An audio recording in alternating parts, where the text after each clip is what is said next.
One. Hello and welcome to the Hike and Seek podcast. I'm Kelly. And I'm Corbin, and we're going to be your hosts. This is our inaugural podcast.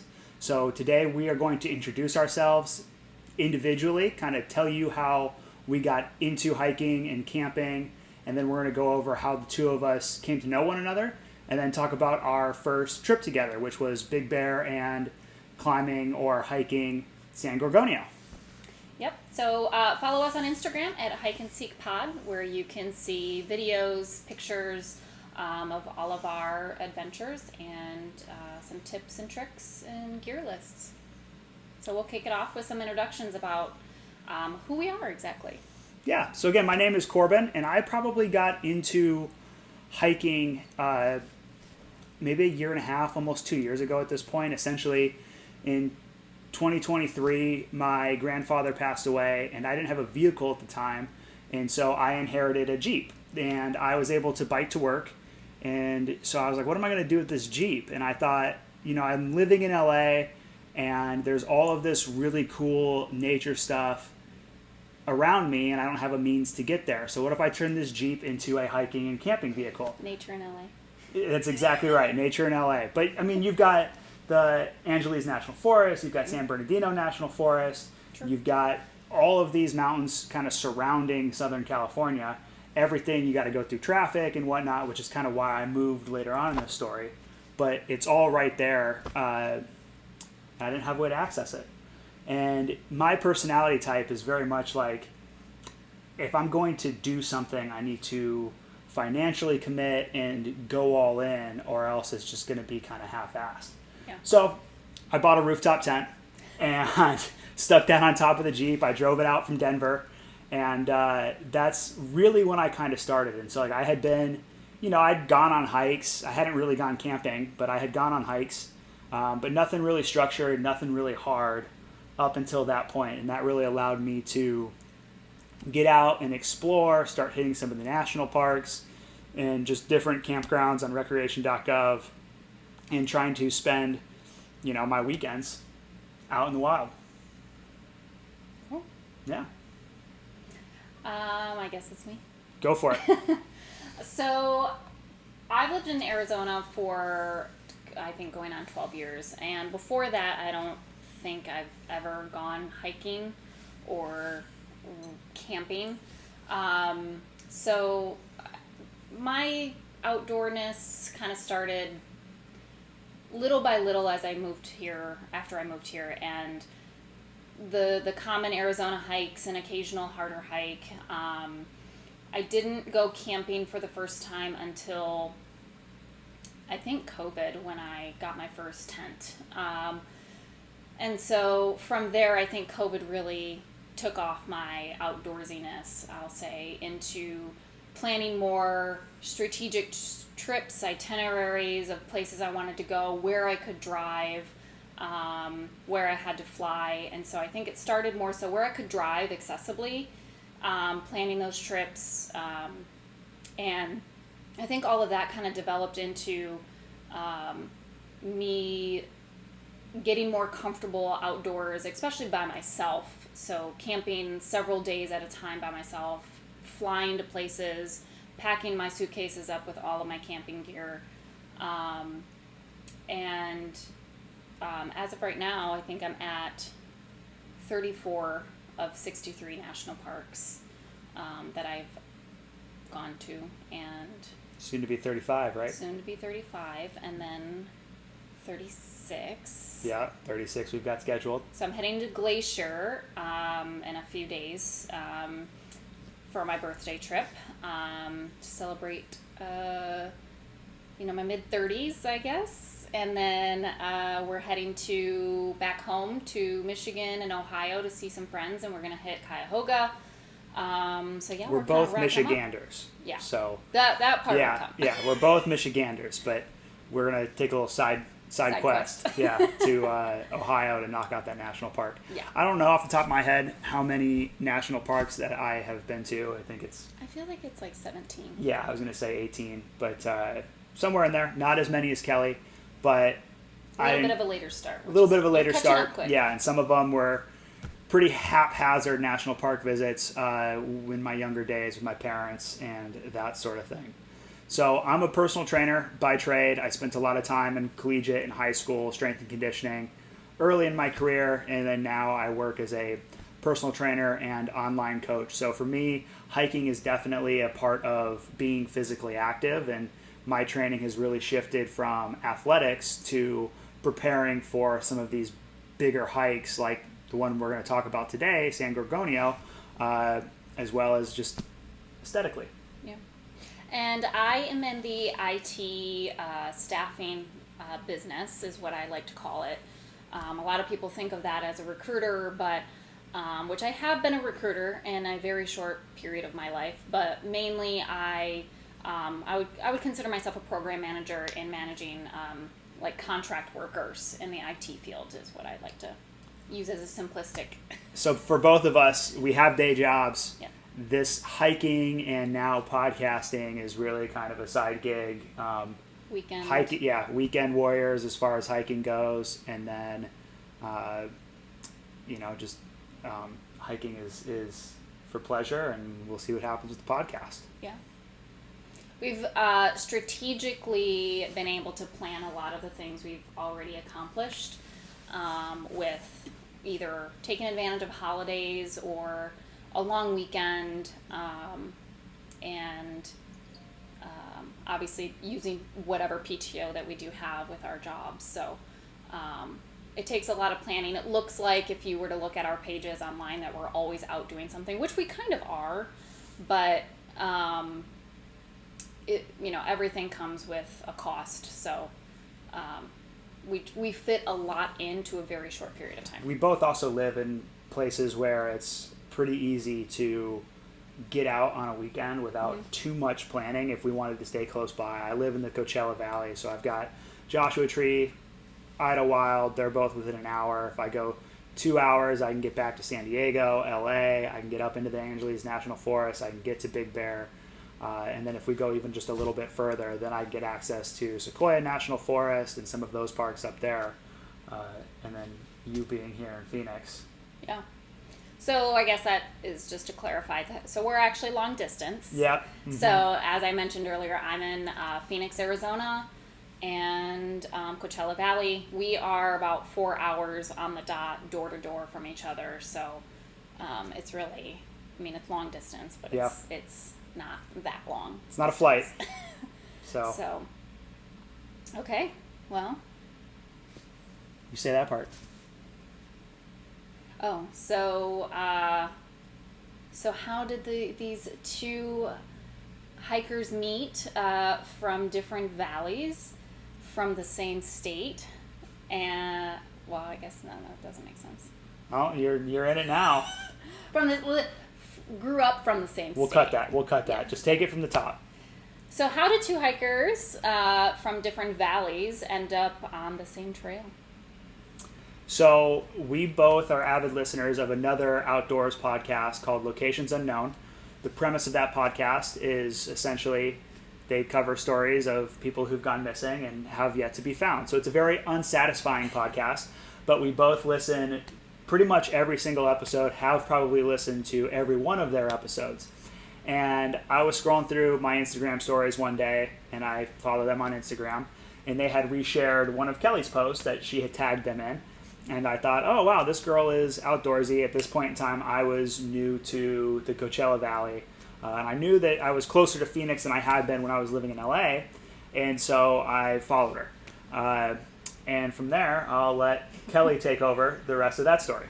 So I do remember seeing you follow me. And you pay way more attention to who's following you than what I do. Well, yeah, of course. I don't have that big of a following anyway. So, when I see somebody follow me, I'm like, who is this? And then if it's like a bot or something weird, I usually block them or something like that. But I see this guy, and obviously attractive man. And I'm like, well, first off, he's in personal training. So that was always a red flag. Second of all, as I kind of creeped a little bit, I was like, oh, he lives in California or something. I knew he didn't live in Phoenix. There was nothing that told me he lived in Arizona. So I was like, I'm not even going to entertain just because he's attractive doesn't mean I'm going to follow him back. So I had no reason or desire to necessarily. Well, then I felt like I kept I kept going back to your page. And I was Stalker. like, but the guy's like pretty attractive. He seems, there's no glaring red flags or anything like that outside of being a personal trainer and not living in Arizona. What I thought was days or even like a week, I think we determined that was like maybe 2 days It wasn't long. before I ended up following him back. But I knew that I guess I had a gut feeling. I shouldn't say no. I had a gut feeling that as soon as I followed him, I would probably receive a message. So I just, was like, well, we'll see what happens. So I followed you, and I don't think maybe 15 minutes You're skipping later, a part. You're skipping What am I a part. skipping? Because I did not do the first Oh, initial, other than the you're right. follow. I forgot. followed you, and then I was actually out hiking with my mom in La Quinta, and whose name is also Kelly. And Oh, so we I just saw. followed you first. I followed you. You followed me back. Uh-huh. Okay. And then I posted on my Instagram story, there was two bighorn sheep kind of going at it in the mountains just off the trail. And this was when the Drake and Kendrick beef was really at its peak. Oh, yeah. Squabble Up had come out. That music video was popping off. And so I recorded, or I put that, I took a video of it that I put on my story over the song Squabble Up. And Of course, I thought it was hilarious. she thought it was funny. So she hit the little like button, and that gets hearts all across my little notifications page. Stole his heart. Exactly. And so that was what made me then slide into her DM. So I did send the first actual message with words, but she kind of snuck in there first. Well, I would say it was rather reciprocal. You followed, I followed you back. You posted. What is it called? You liked the story. I liked it. Yeah. I engaged. Uh-huh. And then you returned Yeah. message. Yeah.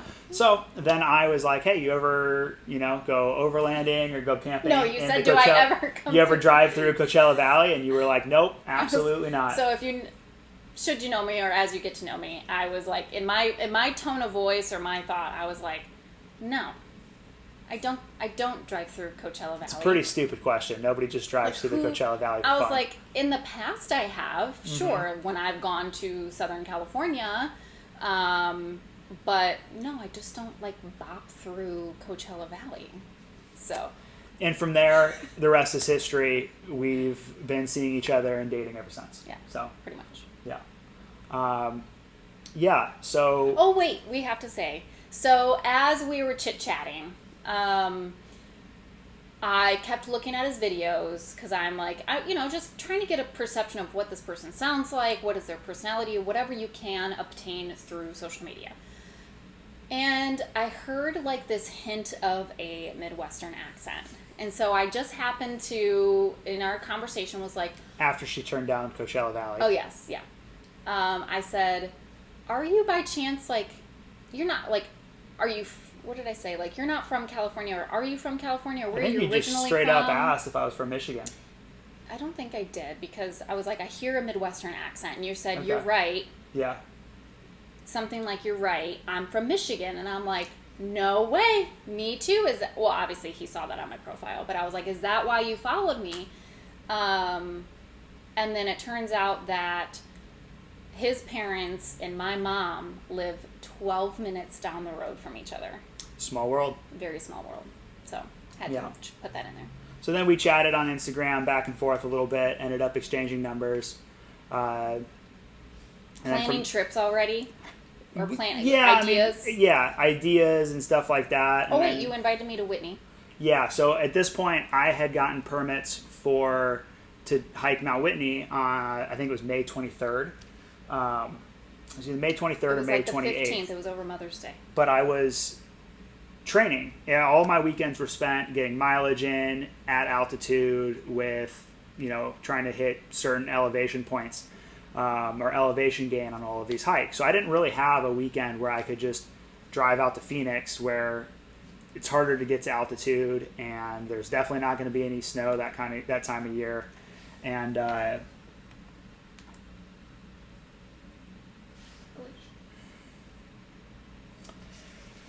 So I was like, eventually Kelly got sick of just talking, just texting, and was like, hey, I want to meet you. How are we going to do this? There's really nowhere good to meet in between. It's not like you want to go hang out in Blythe, California.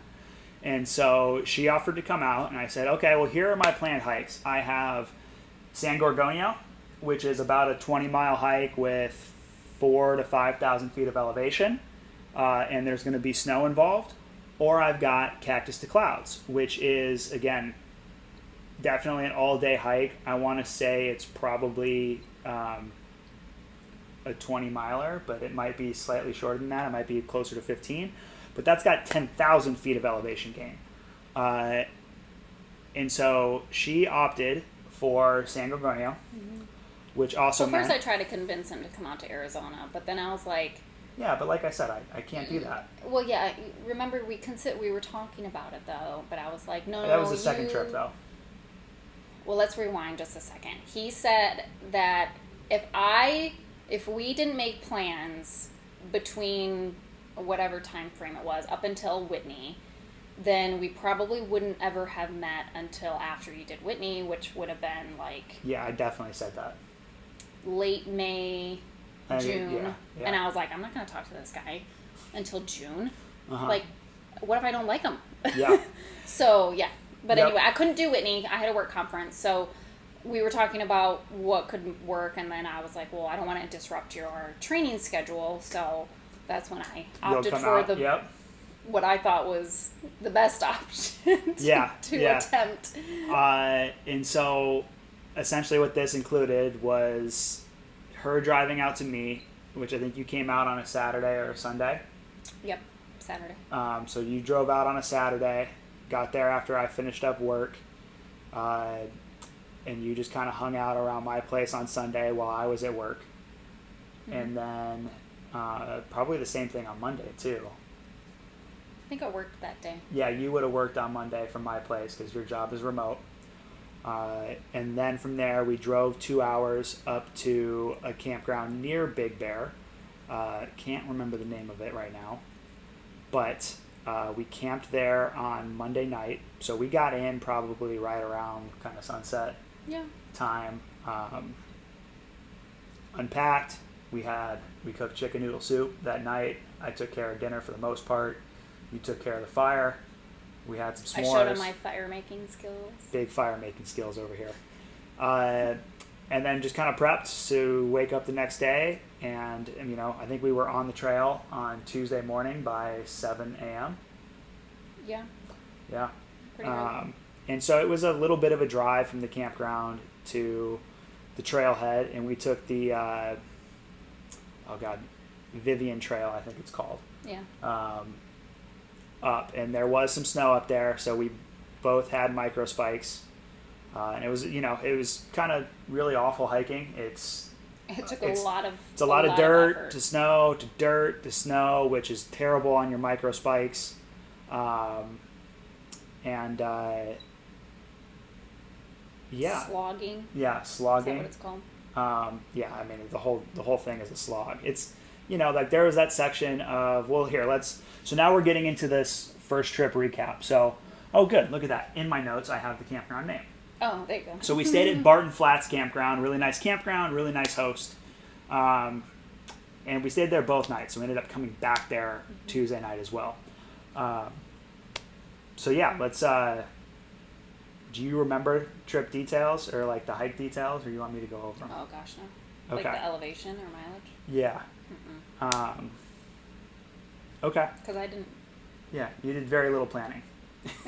So I just showed up on this one. I was very prepared because I'm training for Whitney, and so this hike is supposed to be, the closest not 14er that's within the Southern California area that's most similar to Whitney. And mileage-wise, it's very similar. Elevation gain-wise, you're probably 2,000 feet of elevation gain short. I think Gorgonio is a 4,000 foot elevation gain and Whitney is a 5. But mileage is right around 20 and there was going to be snow. And then obviously there's the altitude difference too. Whitney's a 14er. Gorgonio only gets to, I think, 12.5. Yeah. but yeah, and I think this was a 12-hour hike because we were slogging. Yeah. It starts off, you're on dirt. It's a pretty aggressive up there in the beginning. That was the first time I saw Kelly use her inhaler. But it's scenic. You're in the woods. It's pretty. It's nice. That time of year, again, this was May, so no, this was April. This was April, yeah. Yeah, this was April. So temperatures start off pretty cool, but you're going uphill and you're working hard, so you warm up pretty fast. It's a good temperature to be hiking in. Yeah. At some point, we started hitting that intermittent snow, which, like I mentioned earlier, is just a pain because you're in either your boots or your trail runners, and you're trying to make decisions like, oh, do I put my micro spikes on? Do I leave them on? Do I take them off to put them back on again? I know that there was that one part on the trail where I was like, I think you should put your micro spikes on here, and you were like, oh, I'm not going to, and then you're like, I definitely should have put my micro spikes on there. You definitely did on the way back down. Yeah.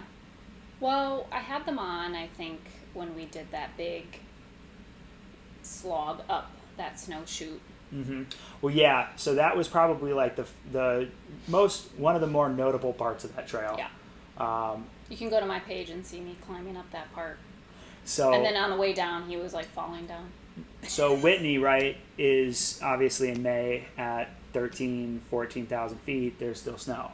When I put in for permits, I wasn't thinking about that. So I've never done any type of snow travel or anything like that. Once I started doing my research, I was like, oh, I'm going to need an ice axe and crampons and lots of experience in the snow. So I've been going to Idlewild and doing San Jacinto and some of these other smaller mountains in the snow to get experience with that. And this was Kelly's first time with this much snow, yeah? With this much snow, yeah. This much snow. Definitely. I've used micro spikes a handful of times in the past. But this was definitely the most snow ice experience that I had, and I just was like, well, I guess this is better than attempting Whitney. I couldn't do Whitney anyway, like I said. I probably would have if I could have made it work, but in the conditions on Gorgonio that weekend really worked out for us with micro spikes. We didn't need crampons. Crampons and micro spikes are different. Let's make that clear. Yeah. Kelly really fought me hard on that one. She kept calling her micro spikes crampons. I'll show you some crampons. I was like, what's the difference? Yeah, they're like giant ice cleats. But one of the things with Whitney is that you don't take the 99 switchbacks up because when they're snowed over, it's more dangerous. So you take the slope to the climber's right, which is essentially like a straight 2,000 foot gain in like a half a mile, something like that. So it's fast, kind of, depending on how fast you can go. It's faster than the switchbacks, and it makes the trail overall shorter because you're not switchbacking back and forth. But there was a similar section on Gorgonio where we really kind of lost the trail, but it was just a section of switchbacks, and you could see looking at all trails like, oh, the trail's just right up there. We just got to go up this big snow patch. And in the summertime, it would be one, don't go off trail, stay on the trail. But two, you're hiking through not a trail, so there's foliage and you're bushwhacking, and that's just really hard travel. Versus when the snow's on the ground, you're on top of the snow the whole time. So it's hard because you're going vertically very up. But when the snow is packing well, and like I said, we only needed the micro spikes there. There wasn't really like a huge slip and fall risk where we would have needed an ice axe. And so we just went up. We did have a couple. Well, I had a couple fall. Yeah, but that was further up. Further up because we're still below the tree line here, which again kind of helps with the snowpack. But it wasn't too long after that where we kind of hit, I don't know if I'd call it a false summit, but we got to that like kind of viewpoint. Where we had lunch. Yeah, I think we had a couple Uncrustables. Mm-hmm. Yeah. Not sponsored. Nope, but that's where we kind of get above the tree line, or the tree line starts to fade a little bit, and you're kind of hiking up on this ridge line, and that's the San Jacinto from there. Yeah. Yeah. And this is kind of like the ridge line up there, so you can start to also see the peak that we're making our way towards. Because you're getting above the tree line, there's more direct sunlight, and it's later in the day, it's getting warmer, so that snow started to get really mushy, where we were just kind of post-holing where there was snow. Travel got a whole lot harder. And then once we definitely got above the tree line, there were some,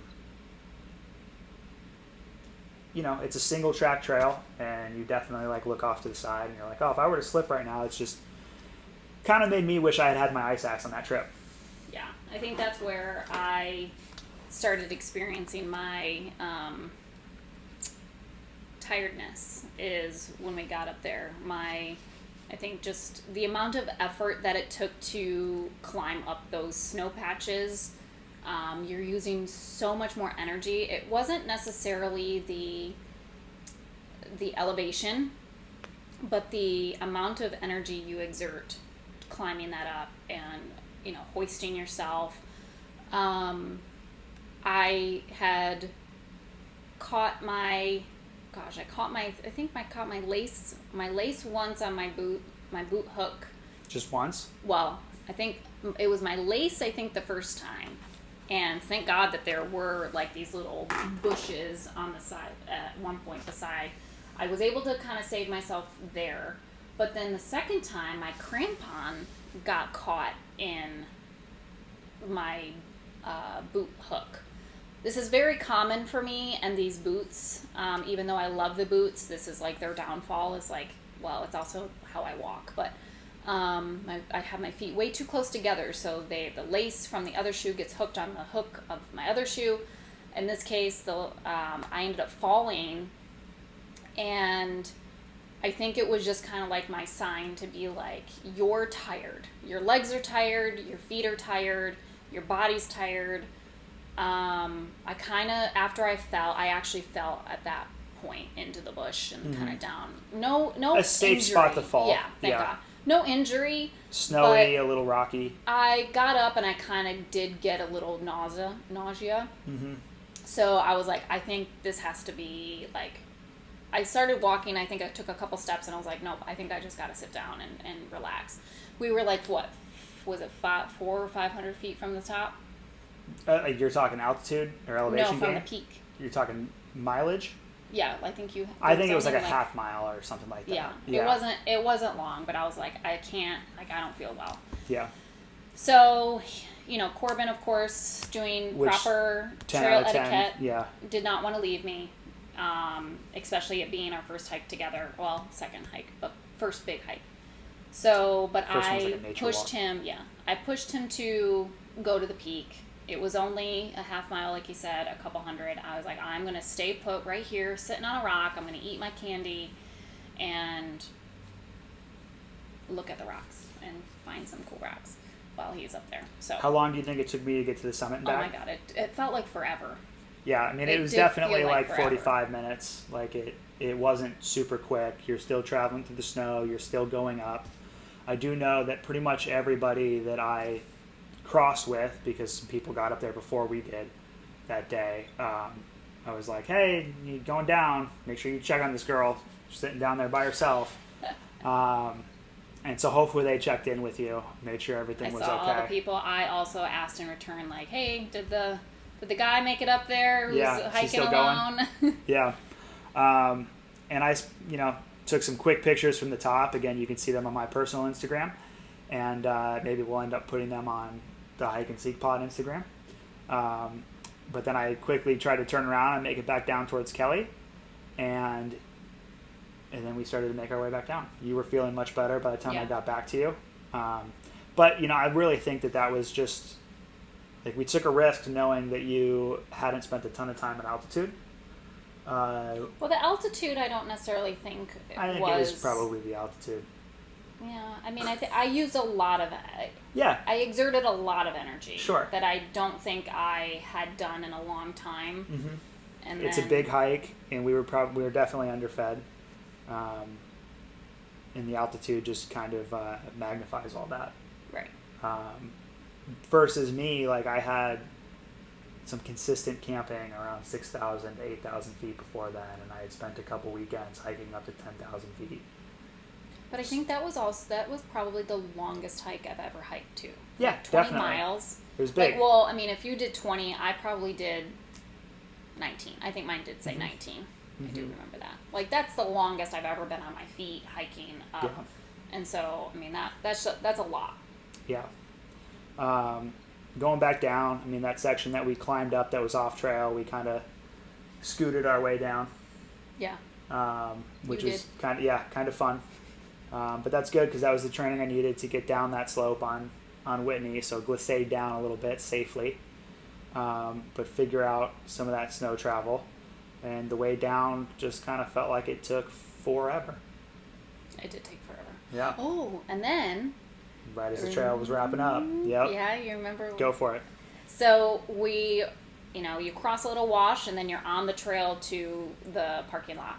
And we see all of these people coming into the trail at that point in time. And God, what time was it? It was like 6 p.m.? Yeah, we took us 6 just p.m. less than 12 hours. So. And then all of a sudden, we see a bobcat run from the wash, like right in front of us, and pass right in front of us into the trees and whatnot. So I thought that was pretty cool. It was pretty cool. I love cats. So what were your first impressions of hiking and camping together? So I think I'll start with the camping because I think that was the first initial impressions of. I wanted to obviously make sure I contributed where I could, and I don't know what your process was because I think I was very observant of what you were doing and then where I could help. So I think I had brought, I don't know, did I bring the wood? Yeah.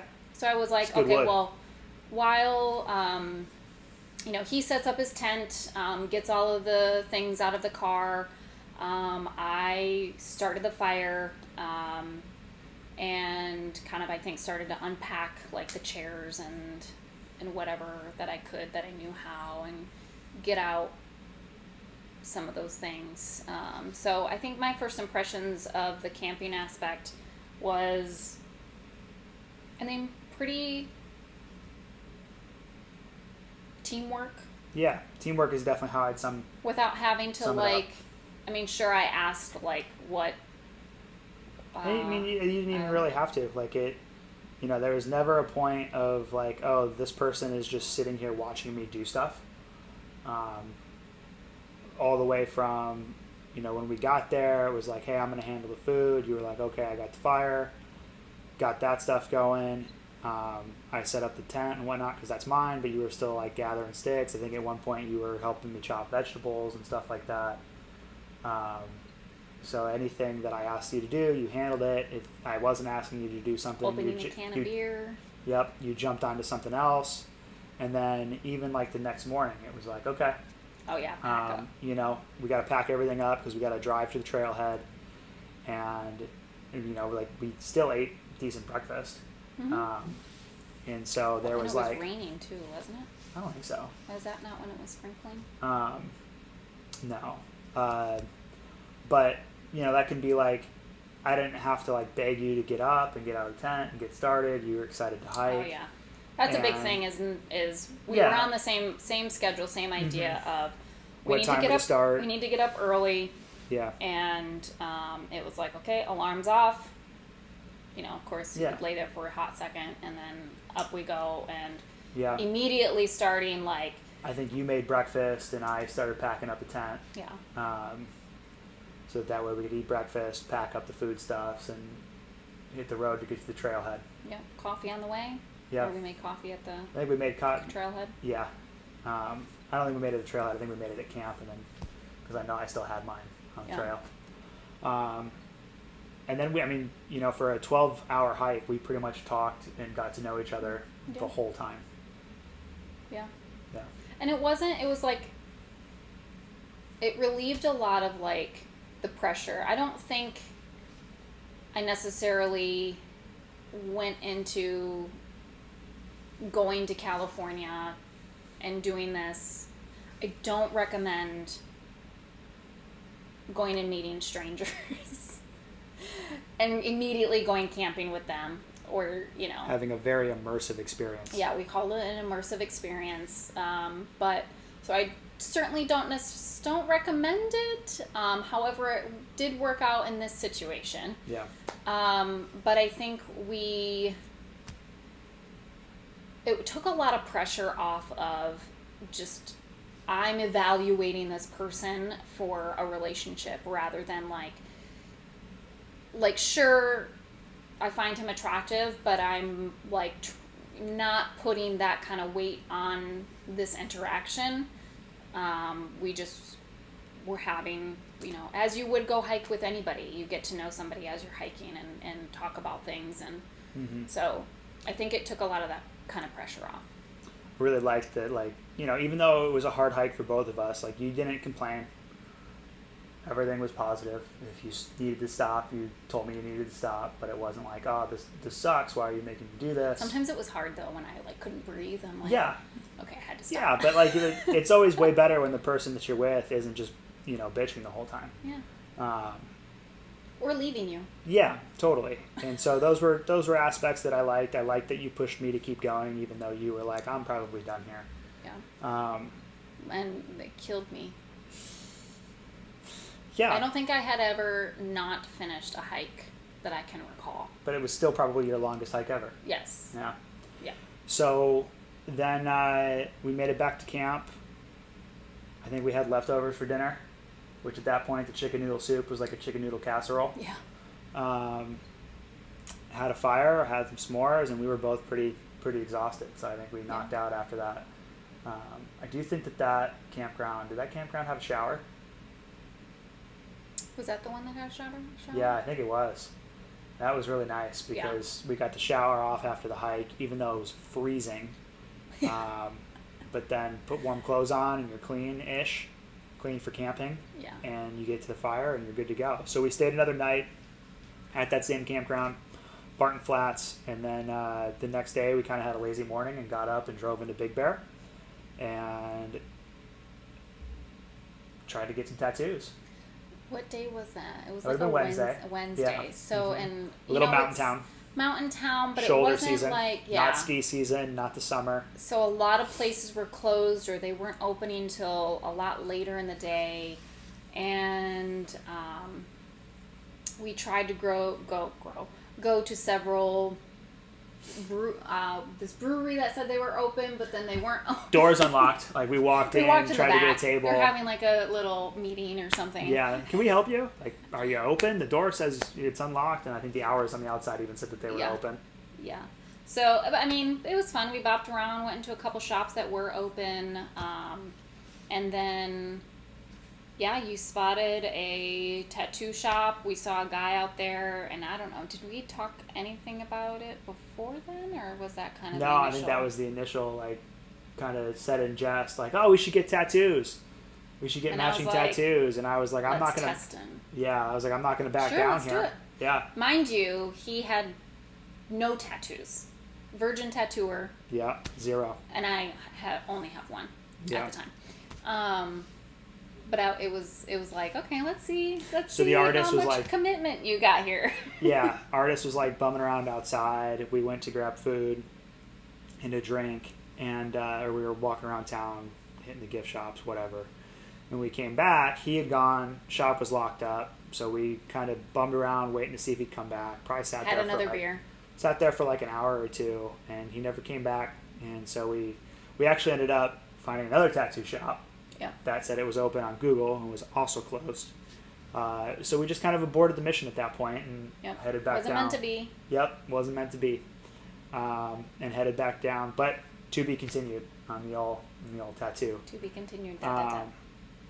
And then headed back down to my place in the Coachella Valley. Got some pizza, and I think, did you leave on Thursday then? So that was Wednesday. We drove back down. Yeah. You went home on Thursday, so you were there for a total of you stayed with me either at my place or in the mountains in a tent for a total of 6 days. Yeah. Yeah. So like we said, immersive experience as a first date. So that's how our journey began. Yep. A mix of trails, adventures, and a little serendipity. Yep. We did have a conversation. one of the nights. I think after we kind of thought of like, yeah, would like to kind of continue at least considering this person more than just a friendship.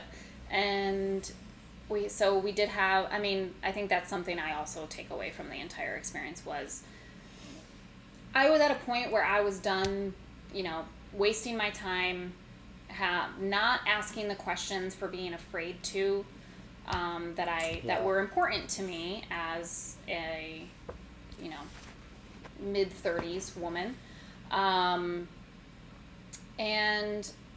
I was like, you know what? I don't really care about asking a question that somebody might be unwilling to answer, and that'll be a sign anyway. But I was pleasantly surprised, and I think there were times where I noticed that it might have been a difficult question for you to answer, but you took the time to like think about what you wanted to say.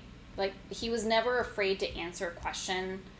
And so how we had left that, conversation about taking this relationship further was, I had said, I'm not on any apps. I am not seeing anybody else.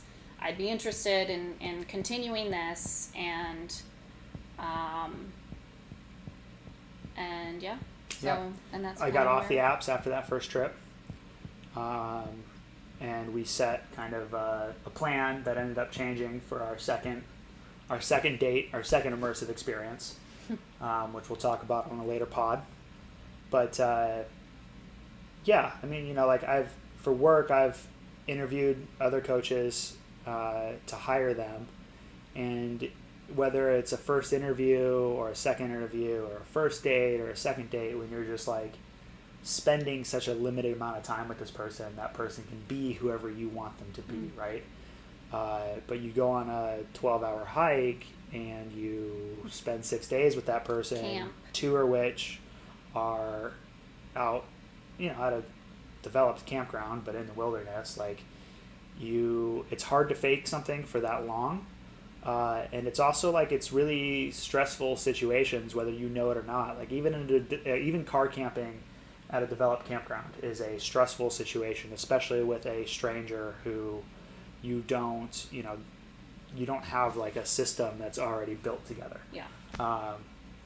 And we handled those situations like adults, and that was, I think, really eye-opening for me. So I don't know that I have like any tips. I wouldn't say like you said, like, don't go out meeting strangers on the internet and spending nights in the wilderness with them. Like, it's 9 times out of 10 probably a bad idea. Yeah. But maybe your like coffee first date is not like a great way to get to know somebody, or have them get to know you. I don't know. Trying to pick something that's going to be a little bit more adventurous and safe, but challenging for both you and that person, and force them to play their hand a little bit as far as their personality and their character traits. Yeah. So it was also a long car ride. Yeah. So that car ride also was 2 hours. part of that. It wasn't horribly long. Well, with a stranger. Sure, with a stranger. But, yeah. And in traffic. Yep. You want to go over gear real fast? Yeah. I don't have a huge recollection of what I used. Yeah, I think we kind of touched on them, but at least for this time of year, for that hike, absolutely should bring your micro spikes or crampons. Any more snow, any colder, crampons probably would have been the way to go. Enough electrolytes. Candy is kind of our sweet thing. I did get some pretty good cramping on the way down. I could have used some more electrolytes, and probably could have just fueled a little bit better. I found that out the hard way on Whitney too. We both used hiking poles for this. Oh yes, hiking poles. We both wore our boots, so I've got some Hoka Anacappas, I think is what they're called, that I like. I've kind of gone away from them, but for snow, not in crampons, so not a mountaineering boot. I do like those probably more than any other boot at this point. And I'm stuck on my Salomons. Yep. bag wise, I don't know if I had gotten my bigger bag. So at this point, I still might have been just hiking with a smaller Camelback that's got a 2 liter pouch with a little bit of storage, and then like a Dakine fanny pack Camelback that's got another 2 liters with a little bit more storage. So I was traveling pretty light. I felt like I was heavy. You've got a big ass bag. Yeah, you're always heavy. That bag is always wild. I like to be over prepared. But I had my, what is it, 3-liter reservoir. I don't think you had a 3 liter reservoir. I think you got that after the fact. I had whatever reservoir I had. It was that was full of you water. Got that for Catalina. And then I had I think they're both 3 liters. Okay. I have my emergency kit or my first aid kit because I had a first aid really kit bony as well. heels, and I've gotten it down where I wrap them a certain way so I don't get blisters. But I had that in addition to, I think I had another sweatshirt in case I was super cold. I had my crampons in there. I guess, did we split the food? For some reason, my backpack seemed like it was ungodly heavy for some reason. We didn't have that much food. We had snacks and Uncrustables. So, and that's, for an all-day hike, that's pretty much tends to be what we go with. Might pack a sandwich here and there. But with this podcast, we do want to kind of provide gear lists, especially as we update things for different size trails and stuff like that. So always kind of expect that to come with these podcasts. Yep. Thank you for joining us on the first one. That pretty much wraps up our first date, getting to know each other. And our first San trip. Gorgonio, first trip, Big Bear. Don't forget to follow us on Hike and Seek Pod on Instagram. And we're going to release these every 2 weeks. So 2 weeks from now, we'll put out our second date, our second trip. I don't want to give away too much, but we're continuing to prepare for my Whitney hike. Awesome. See you guys in 2 weeks. Thanks, guys.